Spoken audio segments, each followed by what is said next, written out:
On Monday, 16 May 2022, a silver saloon vehicle drove in and sat parked a few meters off Mirema Drive in Roysambu. The engine was running.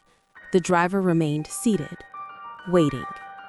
At exactly 1:57 p.m., a 40-year-old man with a composed demeanor dropped off a female companion just near the area where the silver car was parked and began driving away. Moments later, an unknown man emerged from the waiting saloon vehicle. He walked calmly toward the driver's side.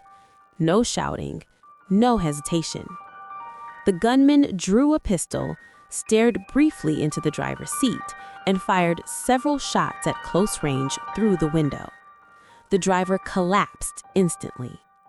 CCTV cameras captured the gunman turning away, rushing back toward the waiting car, and fleeing the scene with much urgency. Nothing was stolen. What's astonishing is that the entire attack lasted less than a minute. The man who lay dead behind the wheel was Samuel Mugota. At first, the motive was unclear, but detectives would soon tie the killing to gang-related activity, years of fraud, and a criminal underworld that had operated in Nairobi for over a decade. Just 2 years earlier, in 2020, 100 unemployed youths had gathered at a restaurant in Embu town, believing their lives were about to change. They had been promised jobs at the Lamu port, allegedly by a top government official. Instead, they walked straight into a carefully planned scam, one orchestrated by Samuel Mugota himself. Hello and welcome to Dark Hour Docs, where we uncover the darkest crimes, the unanswered questions, and the shadows that refuse to fade. Tonight, we peel back the layers. We look into the life of Samuel Mugota, his criminal activities, and the tragic events that unfolded on Mirema Drive. When a man was murdered inside his car in Mirema in Roysambu, very few details were available about him.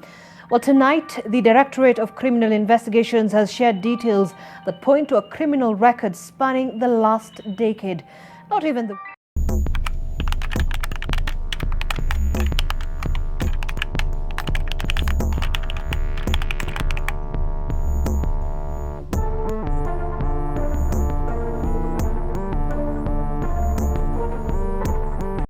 Samuel Mugota lived a life wrapped in secrecy. To neighbors, he was private. To associates, he was generous. To authorities, he was familiar. Born and raised in central Kenya, Mugota later settled in Nairobi, moving frequently between Roysambu, Kasarani, Ruiru, and Embu. Those close to him described a man who avoided unnecessary attention, yet never lacked money. He dressed well, drove expensive vehicles, lived comfortably. Mugota was not formally employed. He had no known business registered in his name, and yet his lifestyle suggested wealth far beyond ordinary means. By the time of his death, police would estimate that he had been operating in Nairobi's criminal underworld for over 11 years. He lived with multiple women at different times, maintained several homes, and moved carefully through the city, rarely staying in one place for too long. Those who lived with him admitted they knew very little about what he actually did for a living. Even his longtime partner struggled to explain his source of income. At 40 years old, Samuel Mugota was not reckless. He was calculated. This was a man who understood systems, banks, phones, people, and weaknesses. And over time, he would turn that understanding into a criminal enterprise worth millions. But long before nightclubs, spiked drinks, and syndicates of women, Mugota's journey into crime began in a far quieter place, inside ATM booths.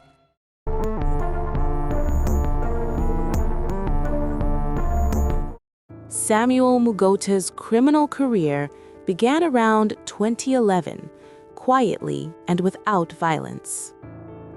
At the time, Nairobi was experiencing rapid growth in electronic banking. ATMs were everywhere. Mobile money was expanding fast, and most people trusted strangers more than they should have. Mugota exploited that trust. Working with rogue bank insiders, he learned how ATM machines could be deliberately jammed during transactions. When a client inserted their card and the machine failed, panic would set in. That's when Mugota would step in. He positioned himself as a helper, calm, polite, reassuring. He would watch carefully as the victim entered their PIN. Moments later, as the machine ejected the card before dispensing cash, Mugota would swap the real card with a fake one. The victim walked away thinking nothing was wrong. Mugota walked away with access to their account. He would then move from ATM to ATM across the city, withdrawing the remaining balance before the victim realized what had happened. By the time reports were made, the money was gone. One case in 2018 shocked even hardened investigators. In Kayole, a woman accepted Mugota's help at an ATM while checking for a loan deposit. Within minutes, over 700,000 shillings vanished from her account. The shock was too much and unbearable for the woman. She collapsed and later died.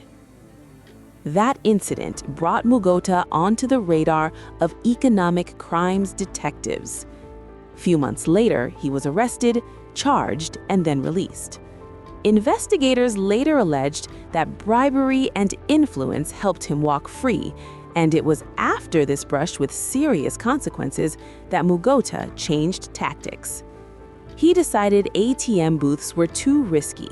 Instead, he would move into nightlife. What followed was far more elaborate and far more devastating.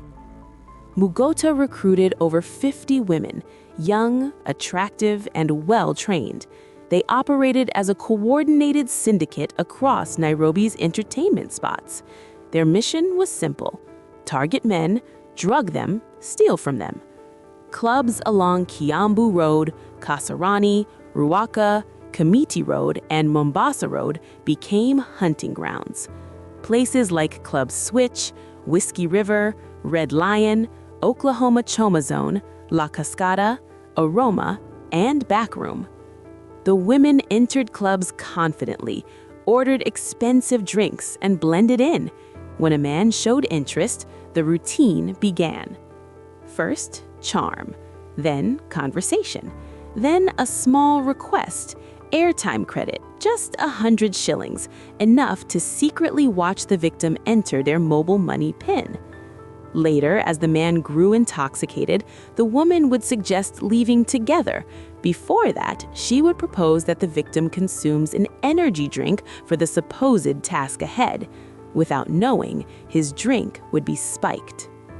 By the time the victim reached his car or hotel room, he was helpless. The woman would rob him of his phone, ATM cards, and cash. She would leave him partially undressed, sometimes wearing a condom, disoriented and confused. The humiliation delayed reporting, and that delay gave Mugota time to get away with his crimes.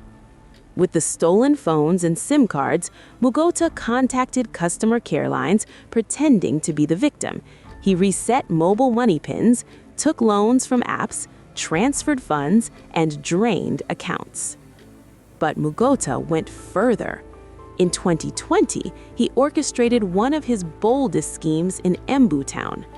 100 unemployed youths gathered at a restaurant after hearing that a senior government official was recruiting workers for the Lamu port.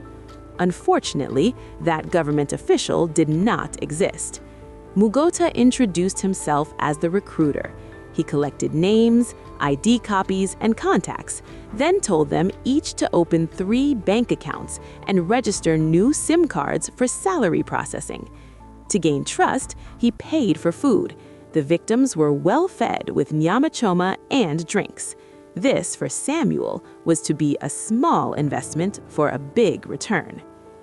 He instructed them to register for mobile banking and set their pins to 1212, a ploy that meant that access pins were easy to remember. Then they collected all the SIM cards, promising to submit them to the National Treasury. The youths never saw him again.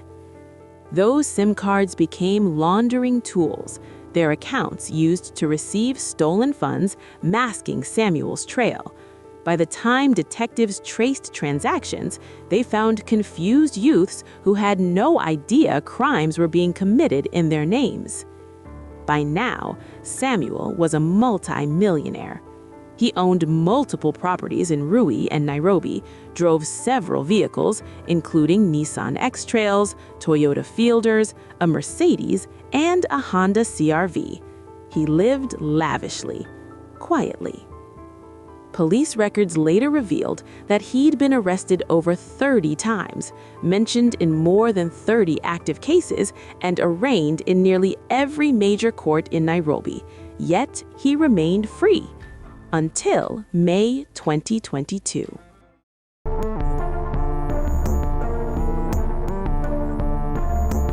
By the time Samuel Mugota was killed, investigators say pressure was mounting.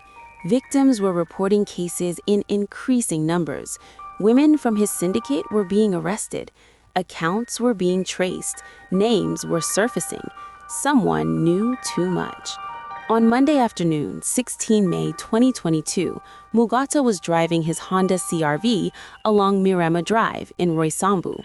CCTV footage shows him dropping off a woman. He drives forward, then stops. Just ahead of him, a silver saloon car had stopped along his path. A lone gunman steps out, walks toward the driver's side. No struggle, no words exchanged. 6 shots are fired at close range. Samuel Mugota dies instantly. The gunman turns and walks away. The getaway car speeds off. Police arrived to a silent scene. Inside the vehicle, they found 5 mobile phones, a laptop, and 9 identity cards, some later linked to fraud victims. The killing bore all the signs of a targeted execution. Authorities claimed investigations were ongoing, while human rights groups suggested possible police involvement. Journalists who published the CCTV footage were questioned and allegedly intimidated. To this day, no one has been charged. Was it law enforcement, a rival syndicate, or someone betrayed from within? Samuel Mugota lived by exploiting trust, systems, and people. For over a decade, he thrived in shadows, but on Mirema Drive, those shadows caught up with him. This was not a robbery. This was not random. It was an execution. And like many stories in Kenya's criminal underworld, the questions remain unanswered. This has been Dark Hour Docs. Thank you for watching.